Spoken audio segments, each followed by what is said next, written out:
Bonsoir à tous, je suis Gisèle et bon, parlons-nous un peu du Honduras. Pour commencer la description de ce merveilleux pays, il faut d'abord nous situer sur le plan géographique. Le Honduras est situé sur le continent américain. C'est le deuxième pays plus grand d'Amérique centrale.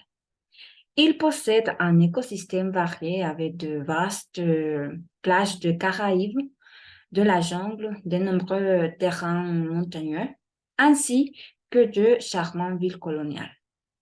Un fait curieux est ce que nous, les Honduriens, sont appelés catrachos ou catrachas. L'histoire dit que ce nom vient d'un général appelé Florencio Chateau. Quant à notre monnaie nationale, elle porte le nom d'un héros indigène qui a lutté contre la domination espagnole. C'est l'Olempira. La langue officielle est l'espagnol, bien qu'il existe des communautés ayant leur propre langue et leur propre culture dans le pays. Comme on peut mentionner les mosquitos, les garifuna, les pêches, entre autres.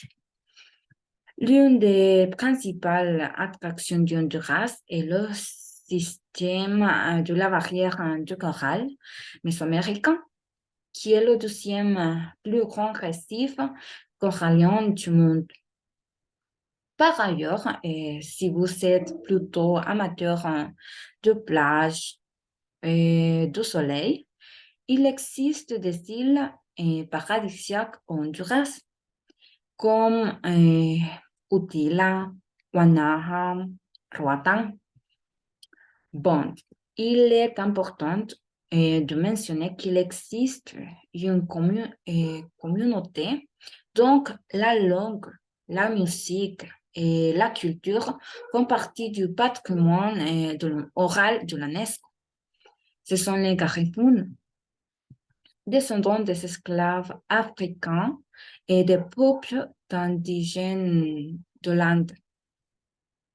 Honduras possède l'une des plus grandes et des plus importantes ruines de la civilisation maya. Les ruines mayas de Copan sont inscrites au patrimoine mondial de l'UNESCO. En plus, il y a des grottes funéraires qui révèlent le mode de vie des premiers peuples des Amériques. Ce sont las cuevas de Talgua, connues sous le nom de grottes des crânes lumineux. Sont situées dans le département d'Olancho et étaient considérées comme une porte vers le monde souterrain.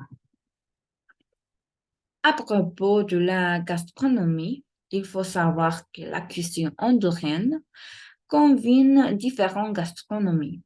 D'une part indigène ou lenca, d'autre part espagnole, étant un pays colonisé. On, on ajoute aussi la nourriture des Caraïbes.